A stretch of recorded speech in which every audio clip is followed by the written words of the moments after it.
तो प्रश्न है आपका 1985। चैप्टर कौन सा है? पूर्व मध्यकाल।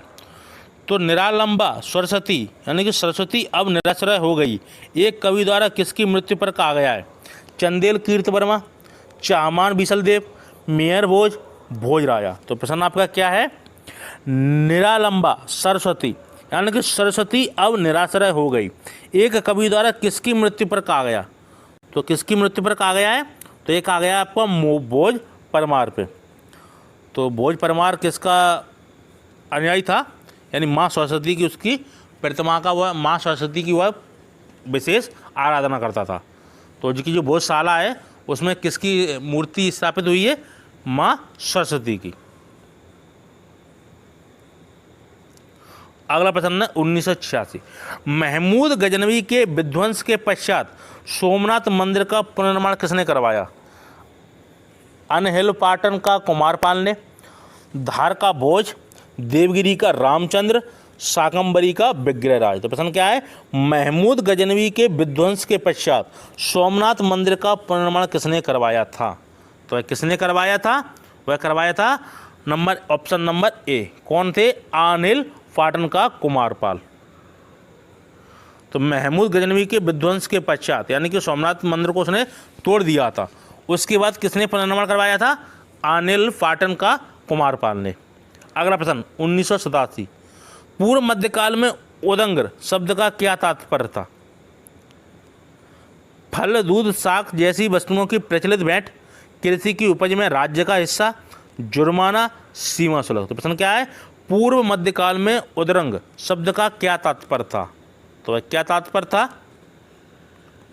वह था आपका ऑप्शन नंबर बी, कृषि की उपज में राज्य का हिस्सा। अगला प्रश्न 1988। पूर्व मध्यकाल में दंडपाशिक किस तरह का अधिकारी था? न्यायिक अधिकारी, द्वारपाल, पुलिस अधिकारी, राजस्व अधिकारी। तो प्रश्न क्या आपका?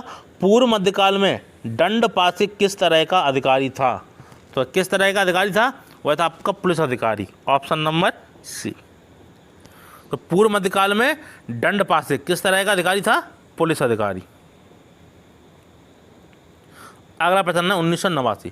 निम्नलिखित परमार शासकों में से किसने निर्वाण नारायण की उपाधि ग्रहण की थी? भोज ने, गुंज ने, उदयादित्य ने, नरवर्मन ने। प्रश्न क्या है? परमार शासकों में से किसने निर्वाण नारायण की उपाधि ग्रहण की थी? तो किसने की थी? तो वह की थी आपकी नरवर्मन ने, ऑप्शन नंबर डी। अगला प्रश्न 1990। निम्नलिखित राजाओं में से किसने अपने राज्य में मदिरा का उत्पादन एवं विक्रय निषिद्ध कर दिया था? धर्मपाल ने, हर्ष ने, भोज ने, कुमारपाल ने। तो प्रश्न क्या है? निम्नलिखित राजाओं में से किसने अपने राज्य में मदिरा का उत्पादन एवं विक्रय निषिद्ध यानी रोक दिया था? किसने? तो किया था कुमारपाल ने। तो कुमारपाल ने अपने राज्य में क्या किया था? मदिरा का ना तो कोई सेवन करेगा और ना कोई बेचेगा और ना ही कोई उत्पादन करेगा। अगला प्रश्न 1991। निम्नलिखित वक्तव्य पर विचार कीजिए तथा नीचे दिए गए कूट से सही उत्तर का चयन कीजिए। कथन ए, राजा धंग ने 100 वर्षों से अधिक समय तक जीवित रहने के उपरांत गंगा यमुना के संगम में जल समाधि ले ली। कारण क्या था? प्रयाग में आत्महत्या को धार्मिक मान्यता प्राप्त थी और इसे पुण्य कार्य समझा जाता था। क्या ये सही है दोनों चीज? तो आपका ऑप्शन नंबर है इसमें ऑप्शन नंबर बी। ए और आर दोनों सही है तथा ए की सही व्याख्या आ रहा है। तो राजा धंग ने 100 वर्षों से अधिक समय तक जीवित रहने के उपरांत गंगा यमुना के संगम में जल समाधि ले ली। कारण क्या था? प्रयाग में आत्महत्या को धार्मिक मान्यता प्राप्त थी और इसे पुण्य कार्य समझा जाता था। तो इस कारण उसने क्या की थी? गंगा यमुना संगम में समाधि ली थी। अगला प्रश्न है 1992। विक्रमशिला महाविहार की स्थापना का श्रेय किसे दिया जाता है? भास्कर वर्मन को, हर्ष को, धर्मपाल को, विजयसेन को। तो प्रश्न आपका क्या है? विक्रमशिला महाविहार की स्थापना का श्रेय किसे दिया जाता है? तो किसे दिया जाता है? तो वह दिया जाता है धर्मपाल को। अगला प्रश्न है 1993। अरब लेखकों के अनुसार किस राजवंश की संधियों अपने चेहरे पर्दे में नहीं लगती थी? अच्छा सॉरी, अरब लेखों के अनुसार किस राजवंश की स्त्रियां अपने चेहरे पर्दे में नहीं ढकती थीं? पृथ्वीयार, पाल, राष्ट्रकूट, चोर। तो वो किसकी नहीं ढकती थी? राष्ट्रकूटों की स्त्रियां। तो प्रश्न क्या है? अरब लेखकों के अनुसार किस राजवंश की स्त्रियां अपने चेहरे पर्दे में नहीं ढकती थीं, यानी कि वो पर्दा नहीं करती थीं? तो कौन से वंश की स्त्रियां थी? राष्ट्रकूट की। अगला प्रश्न है 1994। देवपाल के काल में नालंदा विहार बनवाने वाले बाल पुत्र देव कौन थे? शिलाहार राजा थे, शैलेंद्र राजा थे, पाल राजा थे, भीमकर राजा थे। प्रश्न क्या आपका? देवपाल के काल में नालंदा विहार बनवाने वाले बाल पुत्र देव कौन थे? तो वे कौन थे? तो वे थे आपके बी, शैलेंद्र राजा।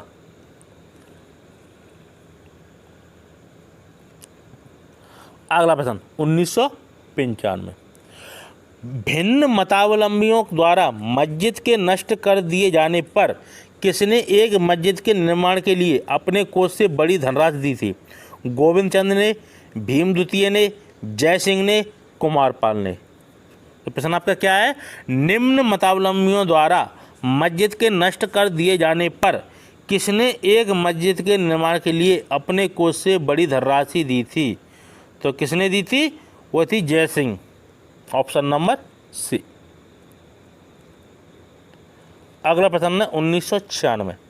पूर्व मध्यकालीन भारत में दोषी हट था मीना बाजार, पशु बाजार, कपास बाजार, दास बाजार। प्रश्न क्या है? पूर्व मध्यकालीन भारत में दोषी हट था, तो वह कौन सा बाजार था? वह था आपका दास बाजार, जिसको क्या कहा था? दोषी हट। अगला प्रश्न 1997।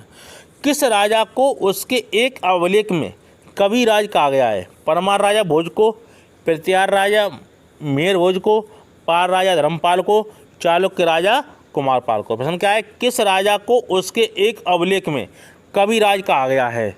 तो किसको कहा गया है? तो वह कहा गया आपको ऑप्शन नंबर ए, परमार राजा भोज को। उस एक अभिलेख में क्या कहा गया है? कविराज कहा गया है। ऑप्शन। अगला प्रश्न, गैड़वाल वंश का संस्थापक कौन था जिसने कन्नौज को अपनी शक्ति का प्रमुख केंद्र बनाया? विजयचंद्र ने, जयचंद्र ने, चंद्रदेव ने, गोविंद ने। प्रश्न क्या आपका? 1999। गैड़वाल वंश का संस्थापक कौन था जिसने कन्नौज को अपनी शक्ति का प्रमुख केंद्र बनाया? तो कौन था? वह था आपका विजयचंद्र। Option number A. तो गैड़वाल वंश का संस्थापक कौन था जिसने कन्नौज को अपनी शक्ति का प्रमुख केंद्र बनाया? तो वह कौन था? विजयचंद्र। अगला प्रश्न 2000। पूर्व मध्यकालीन अभिलेखों में मिलने वाले मंडपिका शब्द का आशय है चुंगीघर, आश्रम, धर्मशाला, सभागृह। प्रश्न क्या है? पूर्व मध्यकालीन अभिलेखों में मिलने वाले मंडपिका शब्द का आशय है, तो वह क्या आशय था? तो वह था आपका ए, चुंगीघर। तो पूर्व मध्यकालीन अभिलेखों में मिलने वाले क्या मंडपिका शब्द का आशय क्या था? चुंगीघर। अगला प्रश्न 2001। निम्नलिखित को सुमेलित कीजिए। तो आपको सुमेलित करना है। तो नंदी कौन था? शिव का साढ़। कल्प वृक्ष क्या था? तो कल्प वृक्ष था स्वर्ग का वृक्ष को क्या कहा जाता था? कल्प वृक्ष। ऐरावत कौन था? दिव्य सफेद हाथी। और कामधेनु कौन था? पवित्र गाय। ये सिंपल है। तो नंदी किसे कहा जाता है? शिव के साढ़ को। तो ए का 3। तो ऑप्शन नंबर इसका बी है, सिंपल है ये। नंदी किसको कहा गया? शिव के साढ़ को। कल्प वृक्ष क्या कहा गया? स्वर्ग का वृक्ष था। ऐरावत किसको कहा गया है? इंद्र के हाथी को, यानी कि दिव्य सफेद हाथी को। और कामधेनु किसको कहा गया है? पवित्र गाय को। अगला प्रश्न, तुरुष्क दंड किस राज्य में लगाया गया था? चौहान वंश में, पृथ्वीयार में, गैड़वाल में, परमार में। प्रश्न क्या है? प्रश्न क्या आपका? तुरुष्क दंड किस राज्य में लगाया गया था? तो किस राज्य में लगाया गया था? तो लगाया था प्रतिहार राज्य में। तो तुरस्क दंड प्रतिहार राज्य में लगाया गया था। अगला प्रश्न 2003, अरब यात्री सुलेमान ने किस भारतीय शासक की सैनिक शक्ति और राज्य में व्याप्त शांति और व्यवस्था की प्रशंसा की? कुमारपाल, चालुक्य, मेयर भोज, जयचंद गढ़वाल, पृथ्वीराज चौहान। तो प्रश्न क्या है? अरब यात्री सुलेमान ने किस भारतीय शासक की सैनिक शक्ति और राज्य में व्याप्त शांति और व्यवस्था की प्रशंसा की? तो ये किसकी की थी? तो यह की थी आपकी मेयर भोज की। Option number B. अगला प्रश्न 2004, नवशहंसाक निम्न में किसके लिए प्रयुक्त हुआ है? सिंधुराज के लिए, चंद्रगुप्त विक्रमादित्य के लिए, भोज परमार के लिए, कुमारपाल के लिए। प्रश्न क्या है? नवशहंसाक निम्न में से किसके लिए प्रयुक्त हुआ है? तो किसके लिए प्रयुक्त हुआ था? तो यह प्रयुक्त हुआ था आपका सिंधुराज के लिए। Option number A. तो नवशहंसाक निम्न में से किसके लिए प्रयुक्त हुआ था? सिंधुराज के लिए। अगला प्रश्न 2005, निम्नलिखित कथनों में से कौन सा कथन सही नहीं है? चंदेल चंद्रवंशी थे, कलचुरी शासक किरात वीर अर्जुन के वंशज थे, राष्ट्रकूटों की उत्पत्ति अग्निकुंड से हुई थी, परमार वंश अरबुद पर्वत माउंट आबू से संबंधित थे। प्रश्न क्या है आपका? 2005 क्या सही है आपका? कि निम्नलिखित कथनों में से कौन सा कथन सही नहीं है? तो कौन सा कथन सही नहीं है? तो राष्ट्रकूटों की उत्पत्ति अग्निकुंड से हुई थी। तो ये बात आपकी सही नहीं है। तो चंदेल चंद्रवंशी थे, कलचुरी शासक किरात वीर अर्जुन के वंशज थे, परमार वंश अरबुद पर्वत माउंट आबू से संबंधित थे, लेकिन आपका कौन सही नहीं है? राष्ट्रकूटों की उत्पत्ति अग्निकुंड से हुई थी।